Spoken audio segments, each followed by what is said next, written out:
So I had this experience a long time ago when I was in the French Foreign Legion.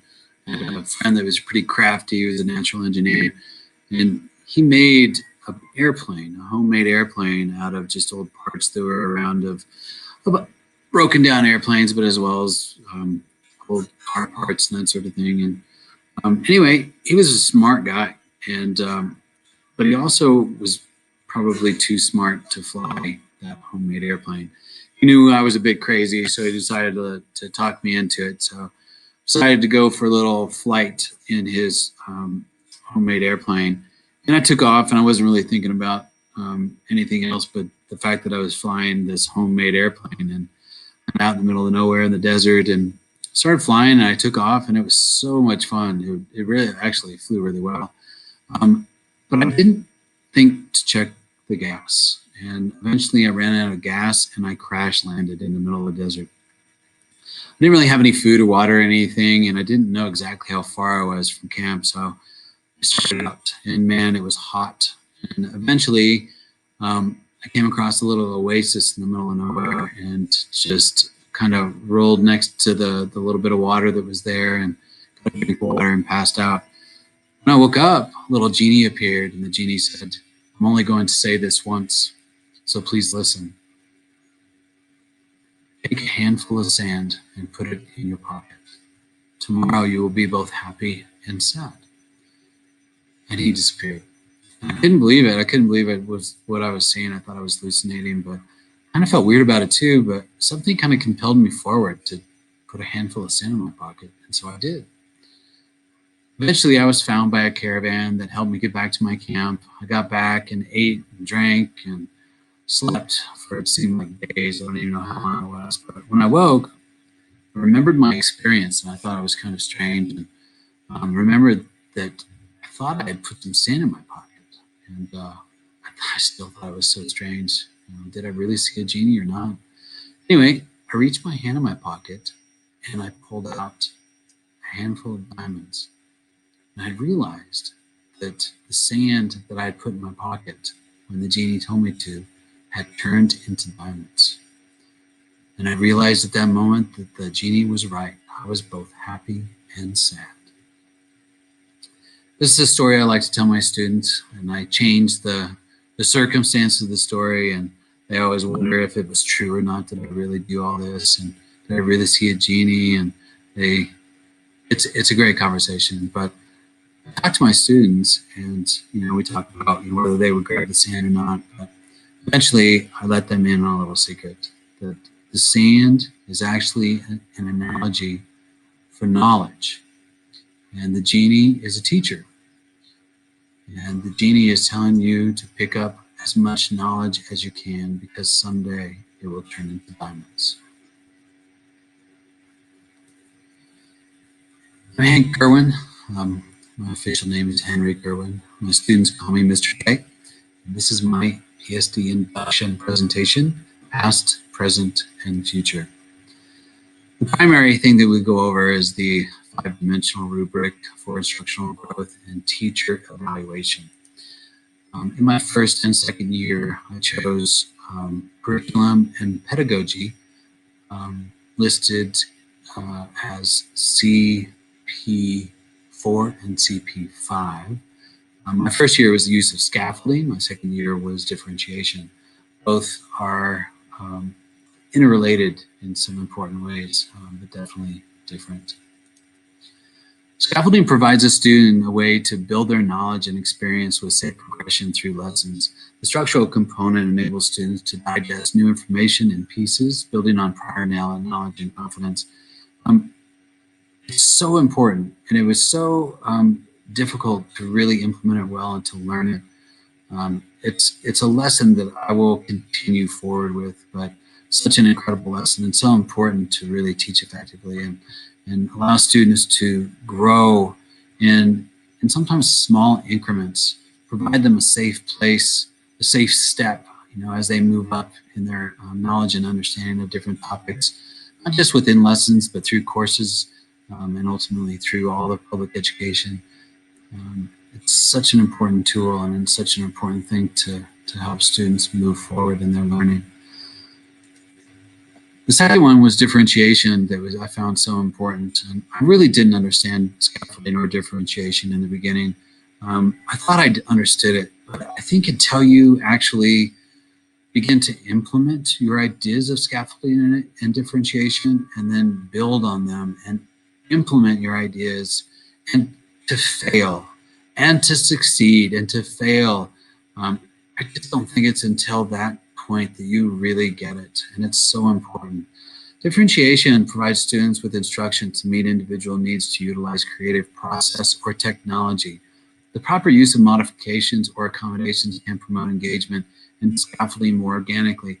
I use organically quite a bit. It's just more natural. And, you know, I think about engagement quite a bit and classroom management quite a bit. And there's so many topics within the 5-dimensional framework and subdimensions that are so important. But I find that, in my belief anyway, that if I develop lessons in the best way that are scaffolded and they're differentiated, they have transitions put in place really well, I find that engagement and the classroom management just naturally comes. So it's more organic in the process. But these are so important. Differentiation and scaffolding, I think, are key things that I will take forward with me always. And I also like this picture quite a bit. It says, for a fair selection, everybody has to take the same exam. Climb that tree.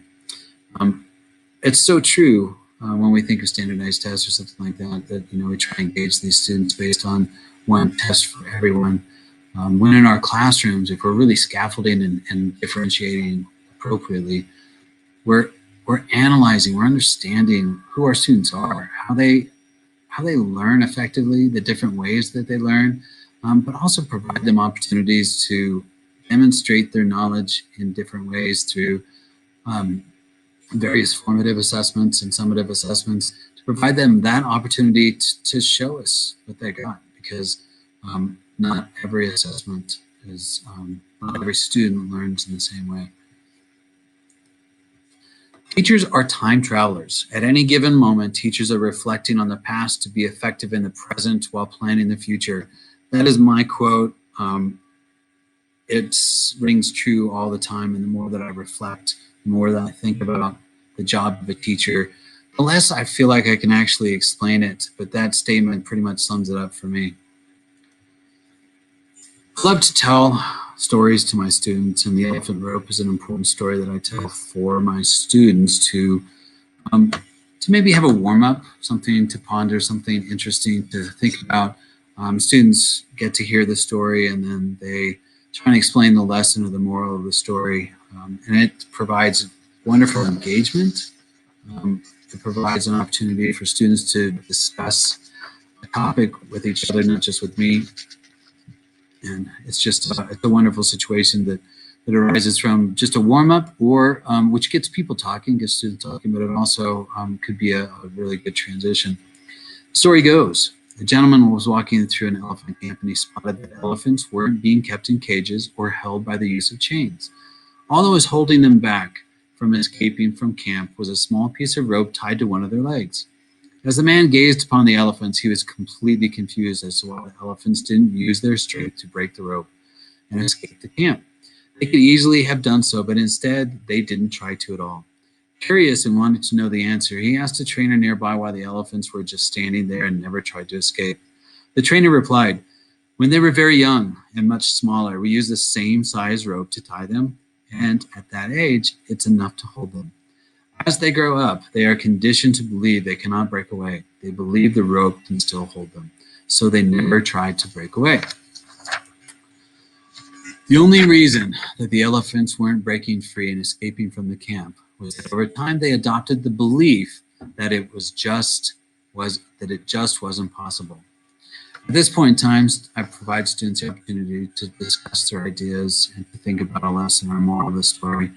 Really, the basis, though, is the belief from our experience. And, you know, students bring up different ideas, some kind of basic. They all kind of weave into this idea that we learn from our experiences, and that develops a belief in how things work in this world. But we always have to question, and we always have to try and think outside of the box. And I think about that with my teaching quite a bit, that as I develop along the way, um, I've been educated um, in many different ways through experience and through academics, and developed a belief system, and it's really applied to my teaching and promoted my teaching and made me a great teacher in many ways. But what I found is through that belief system, sometimes I miss things in developing lessons, and I think it's important to understand where those belief systems come from and how our experience really um, provides us our perspective and how we do things. But it's also important to understand that that's kind of the box that we have to step out of once in a while to really benefit our students the most. So the past. So in the scaffolding model, we talk about model and guide. The teacher models the information, then guides them through the information. In my life, the past has been extremely important, like I've just talked about, with the experience as a father, teacher, instructor, guide, tutor, coach. I've done so many different things in my life that I carry into my the educational process, into my teaching. Fatherhood has been the most important thing. I raised my daughter, and she's 19-year-old, successful in college, and so kind and wonderful, and so smart and courageous and full of confidence. And she's just taken the world by storm. I'm just so impressed by her and just so grateful for the experiences and the lessons that she's taught me. As a teacher, I've been a teacher for in many different ways. Probably a student in far more ways. An instructor, from a fly fishing instructor to a ski instructor, competition center coach, a tutor from middle school, high school up to CSU. I've tutored organic chemistry and physics, also at Front Range College, a guide and a fly fishing guide. And really that's part of what we do as teachers as well. It's not just teaching, but it's guiding our students on that path as well.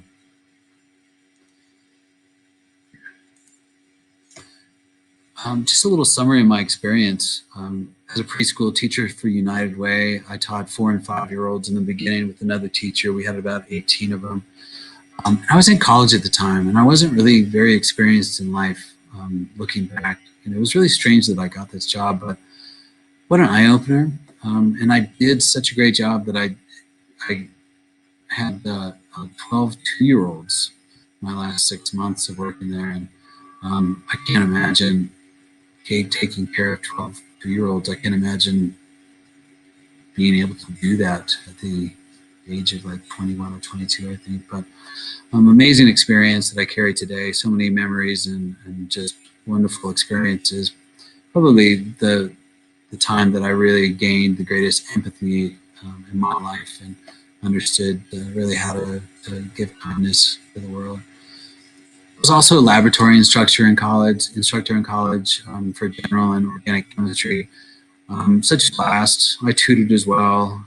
Just such a great experience and so many memories and things that I carry along with me today. I was a chemical engineer for a semiconductor company, then a tour guide, snowmobile, and snowcat. I own my own business. I still do today. My brother runs it. It was a fly fishing retail and outfitter business. Such a great experience as well from, being an instructor of guides, not just clients, but also just teaching guides to understand how to present material. And that was before I was an educated teacher, which is interesting to say, but and just using different ways to connect with people and help them understand what we were trying to teach them. And, reflecting on that and thinking today and thinking of how that applies to everything. And, when I think of the title of scaffolding and differentiation and thinking back of the ways that we did scaffold the lessons. We did it naturally. We didn't know what we were doing. Thinking back, we didn't really know what we were doing. And then we differentiated the lessons as well. So it was teaching fly fishing, which can be difficult for many, but to teach them parts along the way, bits and pieces, and try and help them put it together themselves and apply it just in a natural scaffolding way. And then differentiating the material, trying to explain it. We used to joke about be having to explain something 100 different ways because there could be only one that a client connects with. And that's so important, such an important lesson, you know, and it's so valuable to bring that forward. And, you know, when I think of being a ski instructor and remember the lessons that they taught ski instructors, they taught ski instructors how to formulate their lessons with an auditory, visual, or kinesthetic approach, and that there were people that were primary learners in some ways, where they learned best by hearing or seeing or feeling, but ultimately learning all three and how they put it together, and that kind of guided us into our scaffolding and our differentiation in our lessons. Also, as a ski coach, instructor, all-terrain and alpine, chief of race, judge, timing and calculations for the International Ski Federation. Just some incredible experiences and life lessons that I've learned along the way. I achieved a Bachelor's of Science in Chemistry, and that was my primary focus. I picked up a biology degree along the way. I also, about 6 years ago, started my Master's of Arts in Teaching and Science. My college had me do praxis in the core knowledge, math. There was also reading and writing as well. I had to do another praxis in general science for the certification, and then I did another praxis in chemistry, which doesn't, you don't get a certification for chemistry in the state of Colorado, but if I moved states, I would have a certification in chemistry. I also did a career and technical education certification for STEM, and then let's see, I did a international baccalaureate middle years program, category 2 design certification in my first summer after my first year of teaching.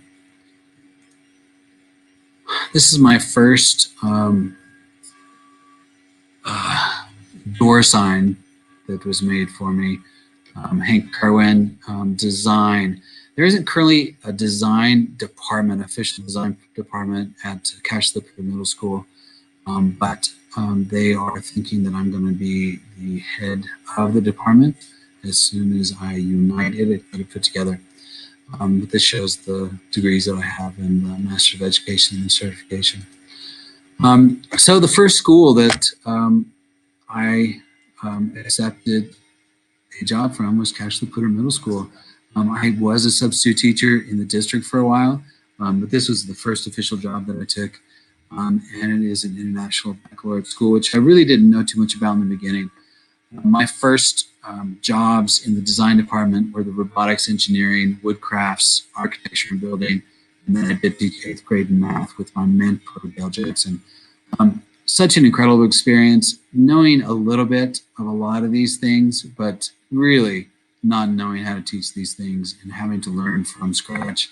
The previous teacher didn't really leave anything for me, just a really messy room. And so I had to do a lot of clearing the clutter and clean things up and then get into figuring out how to teach these things. I had to pretty much start from scratch. There were other teachers that I collaborated with in the district and really helped me figure out how to do these things and gave me some great information. The professional learning community here is just absolutely amazing. As I got into my second year, I stopped teaching math and focused primarily on the design department. And so I was into robotics, engineering, wood crafts, architecture and building, 3D design, and I've recently implemented a brand new course called Computer Science Explorations, which is going to be primarily a programming course for 7th and 8th graders. The design cycle is the primary criteria that all my students are graded on. We don't really have a state standard. It's really the design cycle. The 4 primary criteria: inquiring and analyzing, developing ideas, creating the solution, evaluating, with each having 4 criteria under that. It's very similar in some ways to the 5 dimensions, with the primary dimensions and the subdimensions underneath. It's also natural scaffolding as you follow the design cycle.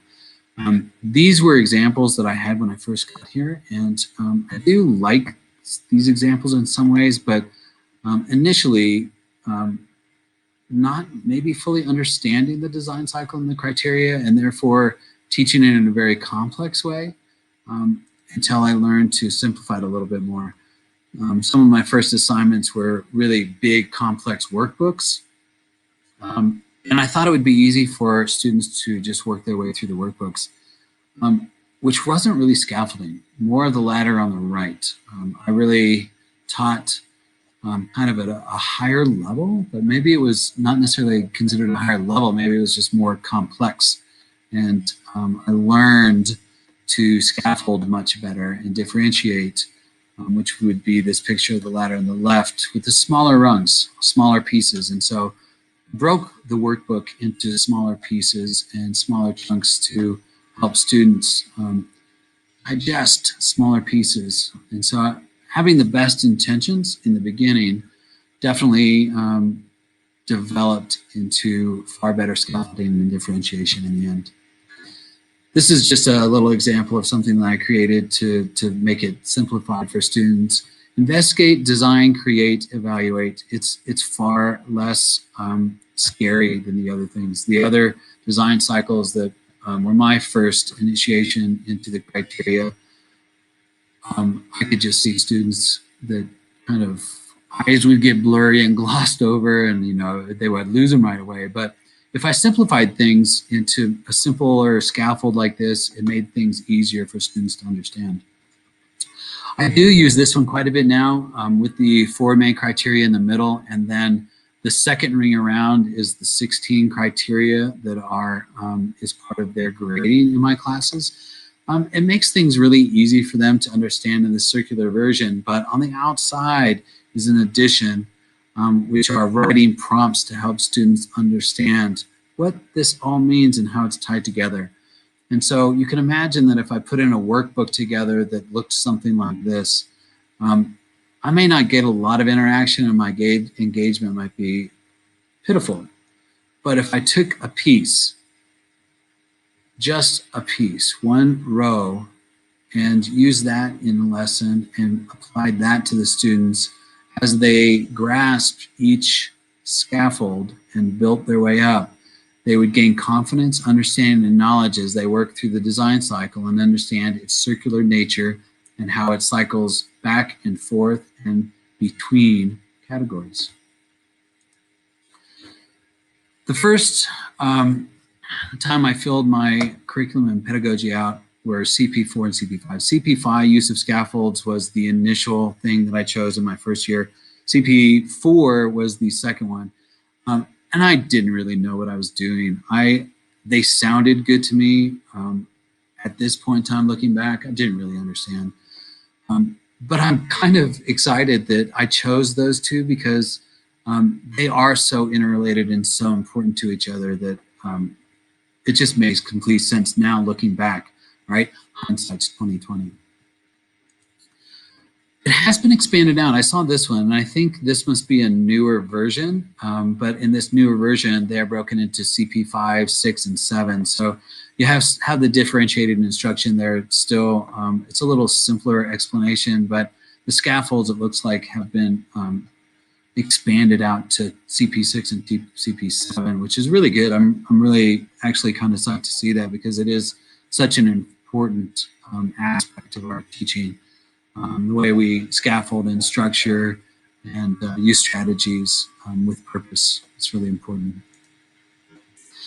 I did a book study, and this really added to the presentation of my material in so many ways. I was really impressed by the analysis in this book, and it's how the brain learns.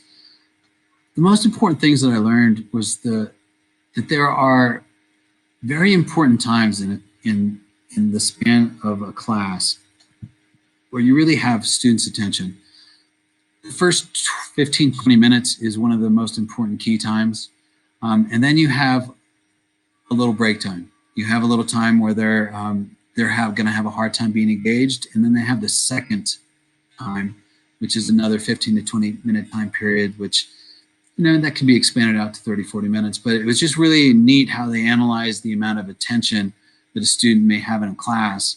And when I read this book and I analyzed it with a group of other teachers, I started to understand that potentially the way that we have our classes set up, the way we might do attendance in the beginning and then a short little discussion about life, whatever. I find that important at times, but we do burn through a good portion of a very important stage of our class. And so providing something that engages them right up front and then taking a little break after 10, 15 minutes as a little transition or a time to maybe take a little break from the intense learning is really good. And so that, understanding the best times for engagement, the times for transition, the timing for modeling, guiding, practicing, and applying new skills is so important. It's so important when you know when to put these things in place. The scaffolding of modeling, guiding, where the student is practicing, and now the student in applying new skills has taken their new understanding and knowledge and taken off on their own. This is another similar design cycle I put together that just shows basic scaffolding. It makes so sense to me when it's put in a simpler form, right? Where we model as all teacher, we guide as mostly teacher, then we practice, which is mostly student, and then the students apply their knowledge, which is all students. They become the experts. And at this stage as well, hopefully they actually get to the point of helping other students or teaching other people.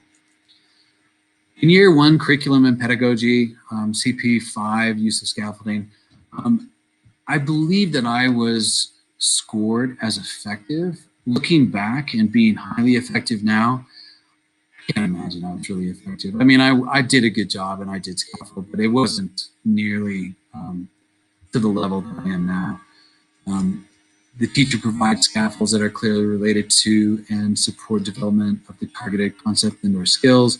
Using scaffolds, the teacher gradually releases responsibility to students to promote learning and independence. Students expect to be self-reliant. Students use scaffolds across tasks with similar demands.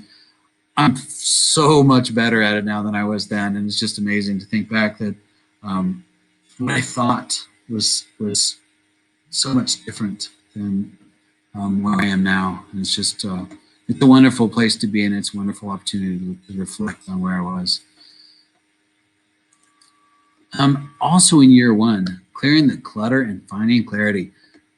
Man, there was a big mess in here, and it took a long time to get organized. I'm still going through stuff that is probably 25 years old, and I don't know what to do with. I have some equipment in here that I've never seen before. I have no idea what it is.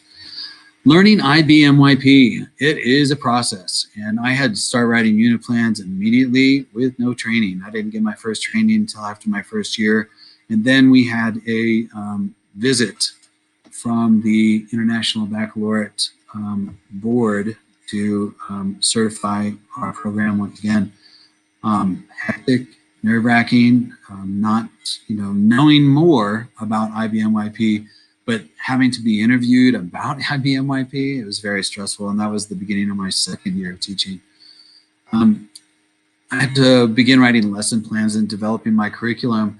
Once again, trying to understand scaffolding, trying to understand the process, trying to understand how to do it better, to take it into smaller pieces and failing by implementing it in bigger pieces, and just amazing. And I wasn't given lesson plans. I wasn't given anything. I had to go find them myself and to seek help from other teachers in the district, which I did. It was a wonderful experience.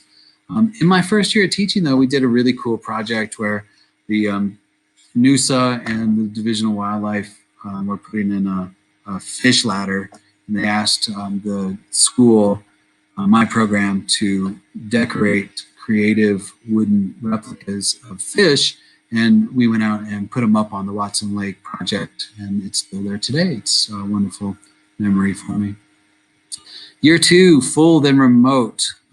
Actually, year three was full remote. Year two was the IBMYP recertification. It was after I had done my summer program in IBMYP, and then just an incredible year in so many different ways. I did lose my grandfather in the fall that year. so heartbreaking for me. He was my role model. He was 99 years old. Just so many incredible memories, such an incredible person, an amazing life. Definitely taught me the journey is the destination. But such an incredible experience, and very, very challenging and very, very difficult experience for me. It was just a very difficult year. In the spring of 2019, I lost my mom in January, and I had to do my second observation about a week, 10 days after that, and it went okay. It was a really hard time for me. So going from that experience, my second year, to straight into remote learning was incredible. It was a really difficult experience, but I jumped into it fully. I jumped into it with the idea that I can do this. I can be there to support my students, and I transitioned extremely well, actually. Creating videos for my students to continue to engage them. And it was actually a blast. I had some incredible students that stayed with me. They stayed learning. They were dedicated, and it was actually a great experience. So year 2, full remote, was an incredible year in so many different ways. I just think of the path that got me to where I am right now in my 3rd year and my final presentation of Induction, and I just can't believe I'm here. It's just amazing, and it's just been a whirlwind. I mean, in my first summer, between my first and second year, I took my daughter to colleges, traveled around to look at colleges, and it feels like it was just last summer. Just an amazing journey, and it is wonderful to reflect on that right now. And I also think that in my second year, my focus was differentiation, which did go really well. I did learn a great deal about differentiation as I continue to apply my lessons in scaffolding, but realizing that I have far to go, in my opinion. I'm teaching really well. I've got some great lessons, but I want to be even better. And so I'm driven to do much better than I am at this point. So in year 2, I talked about that a little bit. I did the designer or the category 2 design training. I was elected to the building leadership team, which was and continues to be an incredible experience. It's mostly all department heads. And like I said, I am working on uniting the design department at the school, and it's kind of creating my own department to be the head of, which is a great experience right now. I'm beginning to unite the design department. My mother died last spring. Remote learning, create and adapt lessons, learn a new way of teaching in stride, and support my daughter in her last semester of high school. How hard. I just can't imagine how hard that would be inside, but she was amazing. She completed all 5 of her AP courses in the spring. She graduated with a late graduation in July. Prepared for college. It was just an amazing experience, and just so proud of her, and just so amazed at everything that has gone on in my life as I was trying to work through my induction and become a really good teacher. Sometimes I'm just amazed that I'm still here. Just an amazing experience overall. It's quite a journey. Let's see. So year 3, remote, hybrid, remote. I really didn't have a summer. I moved, prepared my daughter for college, and I trained. I trained in computer programming. I did the launch learning PSD training for a week. The computer programming was a week. I continued with my international baccalaureate training. I can't even remember, but I'm pretty sure we did a little bit of collaboration between the middle school tech teachers in the beginning of the summer. Yeah, just the Summer Institute. I think that might have been canceled, but we continued with some of the online remote stuff. Anyway, I just didn't have much of a summer at all, and so it's just been a really long year. But here we are. Here we are. We just went remote. We went hybrid, and then we're back to remote again. And I'm currently meeting in a professional learning community to organize and unite the design department, but I'm also meeting in a professional learning community with other middle school teachers. That's been a really positive experience as well. On top of that, I continue to to grow and to expand my classes, and I'm feeling so comfortable in all of my classes in the way I'm presenting the material, but still reflecting and improving on what I've done for the following semester.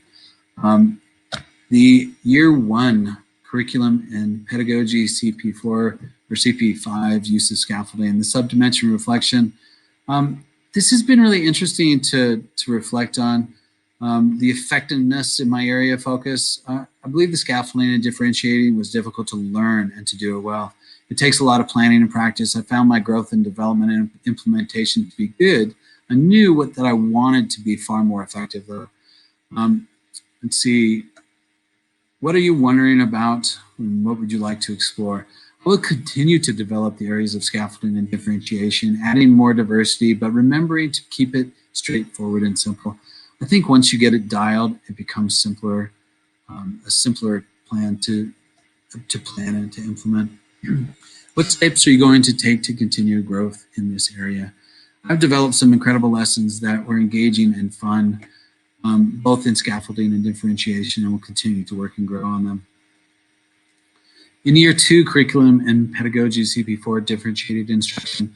In this reflection, I've continued to reflect and grow as a teacher. My scaffolding of lessons has become more natural. My scaffolding, my units have grown, but the differentiation is an important detail to add to that to provide students the ability to learn in different ways, whether it's an accommodation or just individually, to use Play Posit or Pear Deck, to use different technology tools to provide them opportunities to learn in different ways is so important. To create with their hands, to sketch, to draft, to draw, to paint.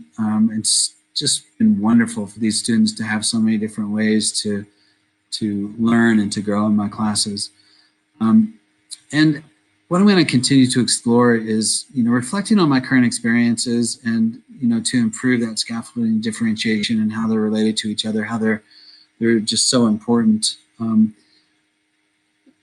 to expand on those things, but to really start creating even more dynamic lessons, not just a few here and there, but to really expand on the number of lessons that I have in a dynamic way. Because I really believe that the engagement and the management of your classroom can really be organic as long as your lesson has been developed in a good way. And so I think that's really important complement to each other. When I was student teacher, or actually a student observer, I observed Laura Grisham at Foster Ridge High School when she taught biology. And I've never seen a lesson like it since. The beginning was such a wonderful model that she put together. The initial lesson that she modeled with a quick transition, providing students an opportunity to try it out, to practice in a guided way, with another quick transition into student practice and exploration as they reach the final stage of application and implementing their knowledge and understanding. Just incredible lessons, and I will always take that with me as the perfect lesson that I ever saw. She worked with another biology teacher by the name of Giesler, and my daughter actually had her as a teacher at the time, and just amazing teachers. They did such an incredible job, and I will continue to try and model my lessons after them. In the mentoring partnership program, I've had an incredible experience. Dale Jackson's been my mentor at this school, but so many mentors and so many guides. I guess you could call them unofficial, whether it's in my professional learning communities throughout the district. So many people I can rely on. I still connect with Laura Grisham once in a while in her new position, and all throughout the high school tech teachers, the middle school tech teachers, everybody has just been extraordinary. The teachers that I worked with as a student teacher at Poudre High School when I was teaching chemistry, just an amazing experience. And meeting the superintendent and talking to them, and meeting other principals as they had tours of our school at one point, that led me into more of a mentee role or a guide's role in my second year. I actually had a new teacher at Bolts last spring that I was his guide during the semester to help him as a new tech teacher. And I was asked into that role as from the principal of Bolts. And my principal Actually, I told him and said that he's just a second-year teacher. He's still probationary. Are you sure you want him to take that role? And he said that he had spoke with me on a tour at COP and really liked what I had to say and wanted me in that role. So just an incredible experience. And I can't be more thankful for the experience that I've had in Poudre School District. So that is my presentation, and that is a report of my 5-dimensional rubric. That is pretty much my professional activities and performance-based standards. I think I have probably around 150 professional development hours right now, and from that all the way through my 6 years of education as a student and teacher. The journey definitely is the destination. Please let me know if there's anything else I can do in this program. And I am applying for my professional teacher license, I believe. It's due in February. So I look forward to an induction completion certificate of some sort so I can finalize that professional certificate. So thank you very much for all the hard work you have done and working with all of the inductees, and hopefully I will get to meet you in person someday. Thank you very much.